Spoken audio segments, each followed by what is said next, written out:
everyone, Joe here from ActionX. Welcome to What's in the Tuber. Welcome back. If this is your 20th, the Rookie Feds episode review. Hope you're doing well. Hope you're staying safe out there. Hope your month has been great so far. It's been a long one.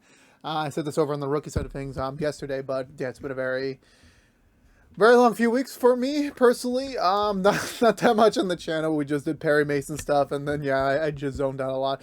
But this week we're back full force to the end of the season. Sadly, I will say that on yesterday's episode of The Rookie that I was very thrilled to announce that yes, we were going to get a season 6 of The Rookie in general. That sad cannot be the same right now for season 2 of The Rookie Feds. That hasn't been announced yet. ABC is currently announcing some renewals. Last night they announced Will Trent, The Rookie Feds' follow-up programming, because it was The Rookie Feds, and then Will Trent. So the Will Trent got renewed for season 2. But I'm like, kind of sus that, like, you don't renew Rookie Feds for Season 2 as well. I mean, then again, maybe they're just doing a new approach where, like, every renewal is getting their own special day. I know they renewed Grey's Anatomy weeks ago, so it's kind of been weird this year. Normally, it's usually, like, they just do batch renewals, but maybe this year with, like, you know, everything being more cost-effective and more, being a little bit more cost-preservative. But I'm assuming if you got the Rookie back, you're going to keep Rookie Feds going as just, like, a companion piece. But it's unclear. I don't think Station 19 has been renewed yet, which is Grey's Anatomy spinoff. So I think maybe they're just giving them the parent show some time to breathe before. But who knows? In a few weeks, next month is Upfronts, which if you don't know, it's the big old annual conference where the networks announce what the fall, spring, or whatever they're working on for the next television season's programming. So we will know by this time next month whether or not Rookie Feds will get renewed for season 2, but so far it is my safe prediction we will get a season 2. But until then, we are just still operating on the hopeful first season basis. But yeah, so this week on the Rookie Feds, similar to the Rookie, it does not quite progress the story much. This mainly felt like more of like we're kind of going back a little bit, kind of like, you know, re-exploring some characters with other characters, continuing their dynamics a little bit further, similar to how the Rookie was this week.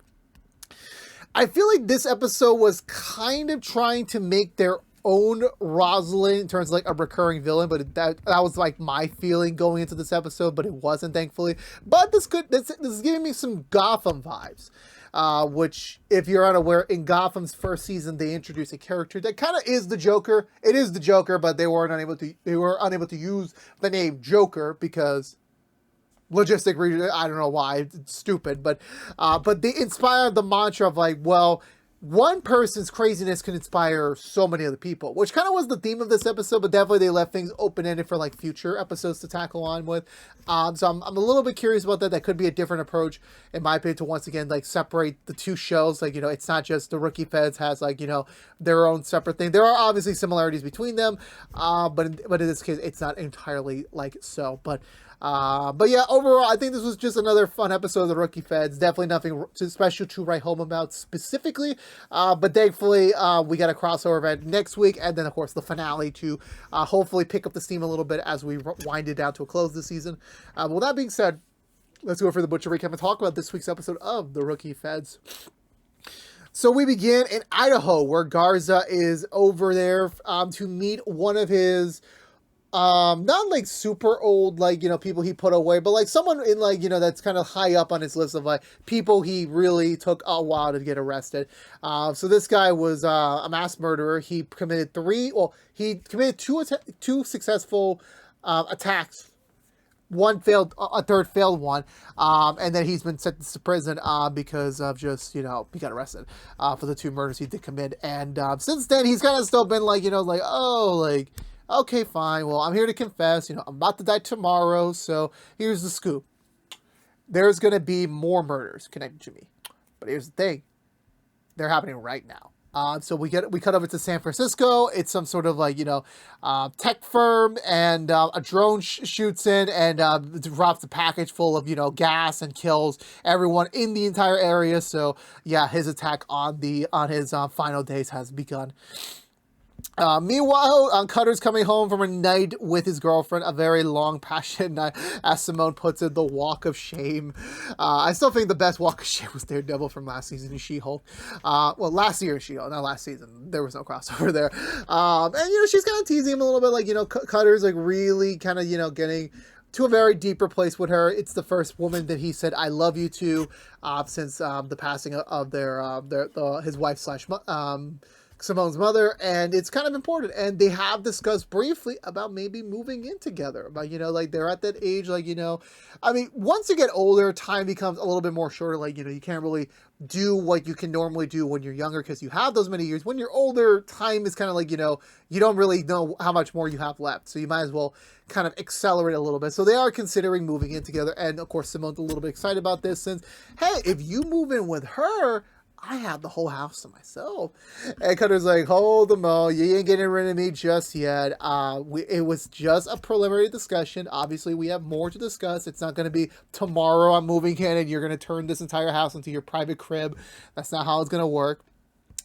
But of course, if you remember from, I think this happened the first half of the season where while Cutter and his girlfriend were dating, his girlfriend's daughter was dating Simone, or at least they were trying to get something officially off the rails there. And of course, obviously Simone broke up with her because she was just starting fresh out of her career and she needed to focus on that. And just the timing wasn't right. Honestly, again, I can relate to that so much.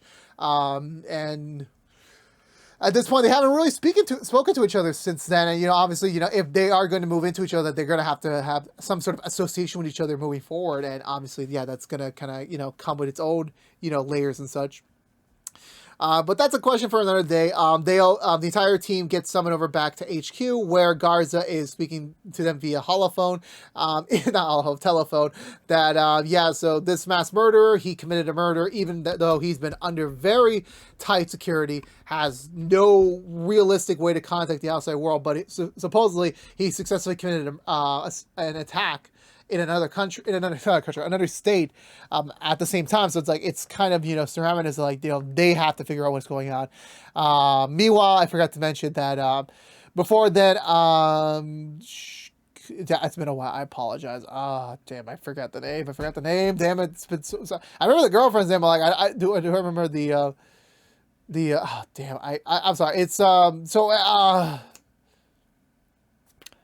damn, I forgot. Wow. I'm like, damn, did I forget everyone's name? It's been a very long 3 weeks, and yes, I'm just purposely trolling this along so I can actually, remember the damn name, which I'm sadly to say I don't. It's Simone's friend. It's the other rookie, the other rookie Fed. So yeah, he and his girlfriend went out to dinner the previous night, and apparently, sadly, the paparazzi have finally caught up, and they've taken pictures of them, meaning that this is exactly what Antoinette feared. She doesn't want to be back in the public eye, but now if she's dating him, she kind of has no choice. That there will be moments where like she will be. This is one of those moments, and she's saying it kind of chill, not really 100% freaking out over here. She looks good in the photos, so that's all that matters. And they're going to leave it at that for now. She also gets recruited for the mission, as the four of them, sans Simone, are going to go to San Francisco to investigate the actual gas attack, while Simone's heading off to Idaho with Garza to try and get another perspective on this guy, since Garza is already well known to him. So like, having a new fresh eyes could maybe put a string in his step to kind of, figure out what's going on. And also kind of weird, like, you send Simone to Idaho first, which is the first, considering this is a gas related attack, you really want, the main team to be there first. It might not be quite the best playing Garza had, but like, we just have to like extend the team scenes a little bit more right now. So Simone lands in Idaho. She immediately goes in. Of course, Garza wants her to be the unpredictable wild card she is, to see if she can try and rile up some feathers with him to see if they can discover any new pieces of evidence that they were unable to get before.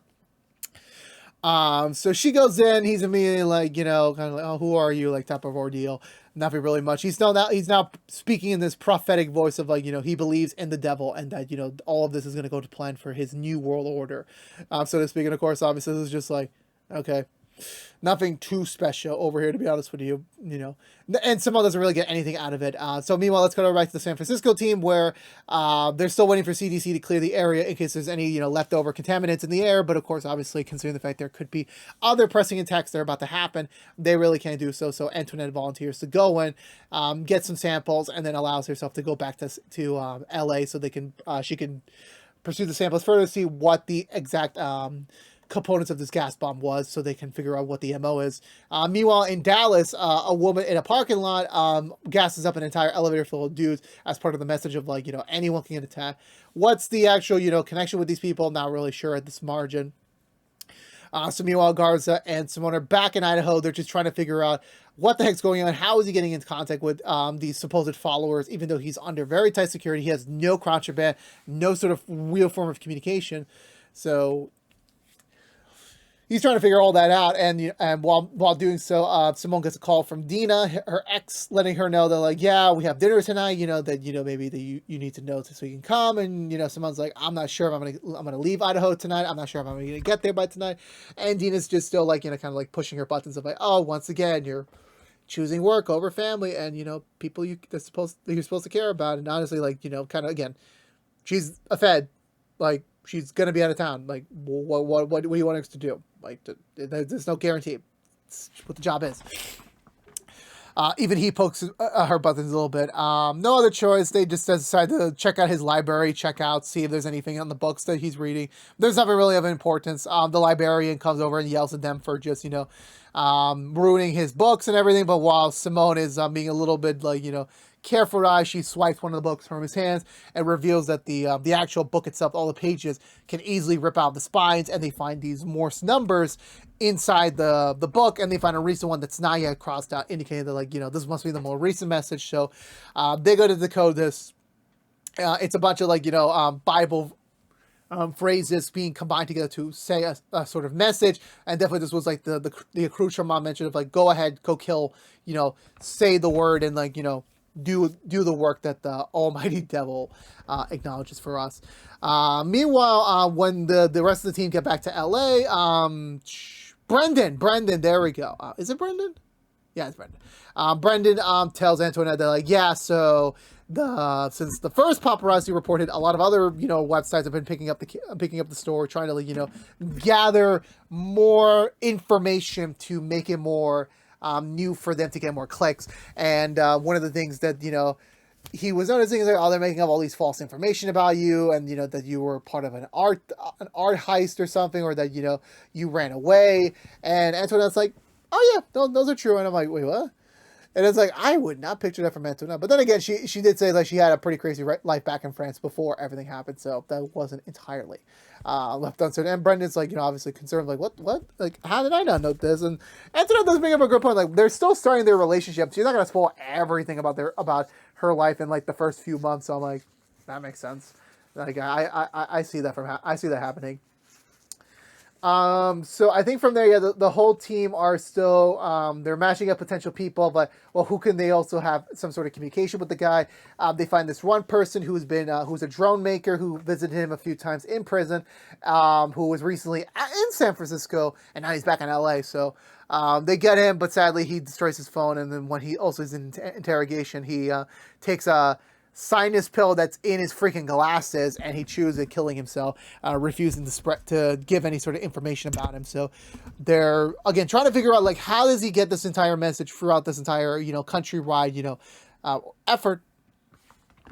And they realize that there has to be something deeper, there has to be more that to meet the eye. So the team is all on standby in the office, except for Simone, who's been ordered to go home since she actually met the killer up and close. Like, she has a reason to at least go home and, like, take a little bit of a rest while the rest of the team goes to explore that. It turns out the guy also had a documentary made about him, which is a little bit sketchy, is a little bit crazy. So I'm like, yeah, definitely this could have been, like, a promotion tool for him to, like, spread his good word or whatsoever. But meanwhile, Simone heads back home. She finds Cutter and his girlfriend and Dina there already enjoying each other's company. Obviously for the dinner they were supposed to have. But when Simone tries to slide herself in there, Cutter's like, well, technically there is a dinner. It just doesn't have you two. Like, we're gonna go out to dinner. We parent trapped you, so you guys are gonna stay here, work out your differences, so that eventually when Cutter and his girlfriend eventually get to more better, happier prospects, that these two will not try to kill each other or not be on bad terms the next time they see each other. So they're about to start talking, but talking is schmocking. Like, remember, it wasn't like a full, like, the relationship didn't work, but the sexual nature of them did work out. So Simone's like, fucking, let's fuck. Yeah, not my best segue, to be honest with you. So they do it, but Simone awakens in the middle of the night, and she tries to look for her dad. He doesn't see him around, but when she turns around the corner, she finds the the mass murderer from the prison there, which is kind of weird, which I knew, oh yeah, this is a nightmare. She wakes up, immediately realizes that, you know, this guy's got into her head and she needs to go back to Idaho right away to try and see if she can get it under his head so they can solve the case. The next morning comes, Simone calls in Garza, letting him know they're like, yeah, I just hijacked the plane. And I'm just like, ew, why? Simone, this is exactly what we expected from you. And I'm like, God damn it. But however, Garza does approve. It's like, as long as we save lives, this is all worth it. So yeah, so they're still working on like trying to figure out how did this guy manage to communicate on such a nationwide threat. They eventually do find out that the last messages he said in the documentary are all like codes to like the Stark Web website he has. And they managed to get the password right, and they go in. It turns out there's a mass coordinated attack throughout multiple states. So they load up all the FBI resources around. They all perform a joint operation. They managed to get almost every bomb out of the way that was recorded on the database. However, there's still one more person, the other woman who did the Dallas elevator attack, who is now planning her own attack somewhere in LA because she logged into the LA database, letting them know, it's like, despite the failures of everyone else, I will still finish the leader's wants. Meanwhile, Simone heads back to Idaho, kind of faking on the promise of like, oh, we solved the whole thing. Like, you're done. You're about to die without have any of your final acts being committed. He doesn't believe it, but he also like kind of believes it. So it's like he's not really 100%, you know, convinced or swayed on the matter. Eventually, she tries to push him further, and this guy eventually gets tricked into a monologue spiel, which I'm like, dude, villain number one, don't go in a monologue spiel. You gotta have some sort of like, you know, gut or grip. But while Simone doesn't get any sort of like massive information about this, he does realize his final like wording of thing was personal. Like, whoever this last attack could be personal. So they look into the previous, like the attempted murder that he did years ago before he got arrested, and that woman's still alive and kicking. She's now operating a massive bank in LA. So they realize that she could be the target of the final attack from the LA side of things, which is true. The woman is already there. She planted the bomb. However, sadly for her, the woman gets contacted already saying that, oh yeah, you need to get out of there. Like, you know, the FBI needs to meet with you back in your office. So she's about to leave, but the woman will not let this woman go without dying. So she stabs her, but it's not deep enough, so she's able to run away. They do a brief chase sequence. She eventually corners her into a storage room, but thankfully, Laura and Brendan arrive on time. They manage to save her and arrest her, and that brings an end to this guy's failed cabal to try and like do this entire mass organizational sweep. And then by the time Simone tells them the truth, yeah, we know we saved her. Your plans are done. It's over. You're about to die, not knowing any of your final attacks will really go into fruition. He gets mad and he says, like, you know, okay, I might be dead, but my actions, I will live on forever. My spirit will live on forever. And yeah, that's the key to like what I was saying before. Like, maybe his spirit might come back, but it's not really 100% confirmed. Well, even Garza says, like, yeah, most likely, like, you know, we took that all of his followers, and Laura said, like, yeah, there's a chance that because he's not active anymore, that, you know, it could be possible this entire activity will die down. But Garza does say, like, we will be ready should he decide to strike again, however that might be. Meanwhile, Brendan, so to kind of wrap it up, because that was really much. Yeah, Carter and Laura doesn't really do much this week, to be honest with you. They're just helping out with the main case. Again, this would have been another opportunity for like to get a little bit more Garza backstory. Again, I know I'm like, you know, we need something. I know, you know what I mean already. I don't have to go too much more deep into it. Brendan, in a coup to try and get more information out of his girlfriend, decides to play a hockey match on the roof, which also demonstrates how very skilled Antoinette is, which is, again, Brendan, do not let this woman go. Do not fuck up. You better put a ring on it in the future. But yeah, but it is an attempt for them to, like, you know, still grow and still learn more about each other in a fun, friendly way, so to speak. Simone returns home and she finds Dina there. She finds everyone there back again. And to share the good news of, like, well, not share the good news of, like, yes, Cutter and his girlfriend, their relationship is super strong, but they're not going to do a move-in at this time period. It just, they both love each other, and, like, they don't really need to see the needs or, like, rush moving into each other. Like, you know, perfect, everything. Right now, they just want their own space and still spend time with each other, which is, like, that's fair. That's perfectly fair. But yeah, so they leave it at that, and they're happy that, you know, Simone and Dina are back on at least speaking terms, so to speak. So they decide to head over to the patio to have a little pie. Simone pulls aside Dina up quickly to like, you know, talk to her about like, yeah, like, you know, last night was fun. But of course, you know, Simone does rectify like, yeah, last night was fun. It reminds of how much fun we did have. And, you know, at the time that I broke up with you, I was doing more overtime work because I was just starting out. Now I'm a little bit more in. I'm a little bit more into the to the career. So I'm like, I could make a relationship work, but Dina's like, nah, you're not ready. Like, you know, I don't think this is the time for us to like be in a relationship right now. Which Simone's like, okay. But Dina's like, you know, we can still be friends, you know. But Simone being Simochi is like, we could be friends with benefits. So she decides to pull her over the room while ignoring some pie, which I'm like, Simone, there are some cases that you made the right choice. In this case, you made the wrong choice. Pie is always first. You always have the dessert first, then your follow-up dessert. But that's a tool for another day. But that was it for this week's episode of The Rookie Feds. For me, okay, I thought this was a good episode. Like, I think just baseline good. Nothing really special to write home about. Again, the villain was, like, interesting. It definitely was not, like, you know, very, like, I didn't really, like, get into, like, the villain performance. It just, even, like, Simone says, like, there's nothing really special about it. Just, like, yeah, that's kind of, like, what it feels like. Like, you know, even his original murder thing was, like, just revenge. Which I'm like, yeah, revenge is, like, the best motivation for villains. But I'm like, the way it was performed was not entirely the best. Maybe they'll pick it up and do a different spin on it down the road, hopefully.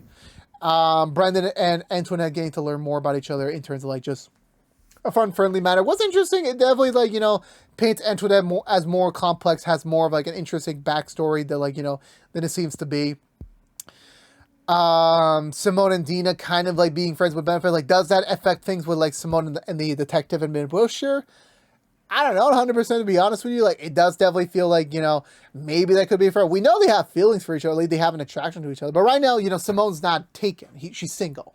And, you know, you can still explore a relationship while you have friends with benefits. It's not until things become official when you have to let that go. But that need be to there. But for now, I'm going to give this episode a thumb and a half. It's still not the best episode of the Rookie Feds they produced so far. But it's still good. Again, another way to, like, get back into this world after a few weeks away. And I'm definitely excited to see what more things are going to happen as we progress further with the finale of this season. But yeah, let me know in the comments below what you think of this week's episode of The Rookie Feds. I would love to have a conversation with you down below. But I believe that's going to do it for me today, everyone. So if you're unaware, this has been What's the Two from ActionX. We're reviewing every episode of the hopeful first season of The Rookie Feds. If you want to know what we're doing normally, What's the Two besides our Rookie Feds episode reviews, we are currently doing Perry Mason and the Rookie episode reviews each and every week after brand new episodes on their respective platforms. But if you don't care about the Rookie Feds, you're in luck. We'll be back next week with another brand new episode review. It's crossover time. It's the last crossover of the season. It's more personal. This finally feels like we're finally getting a proper Feds is the priority crossover mentality. I'm really hoping this is like the true crossover. Like the January one was a crossover. I definitely see that, but I want a true crossover, man. Will this be it? Hopefully it will be, but we shall see next week. But again, thank you so much for watching. Please subscribe if you haven't yet. Like, favorite, share if you want to. Ring the bell and follow us on social media. But until we see each other again, for all you members of the Feds out there, I'll see y'all next week for the next episode review. But until then, stay safe out there. Be good to each other. And as always, peace out.